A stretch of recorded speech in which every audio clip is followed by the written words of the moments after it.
Video पूरी देखें। दशावतार भगवान विष्णु का पहला अवतार था मत्स्य अवतार। एक बार राजा सत्यव्रत नदी में हाथों से सूर्य देव को जल अर्पण कर रहे थे तो अचानक उनके हाथ में एक छोटी मछली कूद पड़ी और बोली, मुझे बचा लीजिए, नहीं तो बड़ी मछलियां मुझे खा जाएंगी। राजा उसे अपने साथ महल ले गए और एक छोटी कटोरी में रख दिए। अगले सुबह उसे देखने गए तो वो मछली कटोरी से बड़ी हो गई थी, तो राजा उसे एक बड़े बर्तन में रख दिए।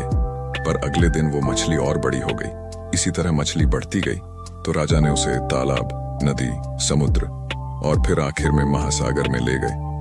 पर जब मछली फिर बड़ी हो गई तो राजा समझ गए कि मछली स्वयं नारायण के अवतार हैं और उन्हें प्रणाम किया।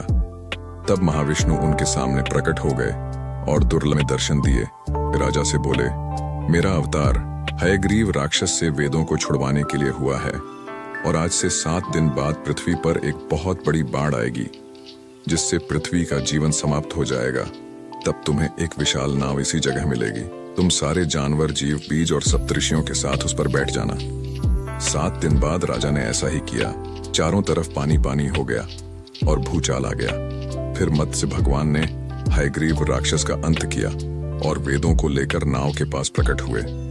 उन्होंने कई दिन तक नाव को खींचा और आखिर में एक द्वीप में ले गए। वहां राजा और सप्तऋषियों को 4 वेद देते हुए बोले, अब तुम्हें ही इस सृष्टि में जीवन की शुरुआत करनी है। अब पूरी मानव जाति तुम ही से शुरू होगी। और भगवान फिर विलुप्त हो गए। फिर मिलते हैं आगे की कहानी के साथ। फॉलो करने के लिए थैंक यू।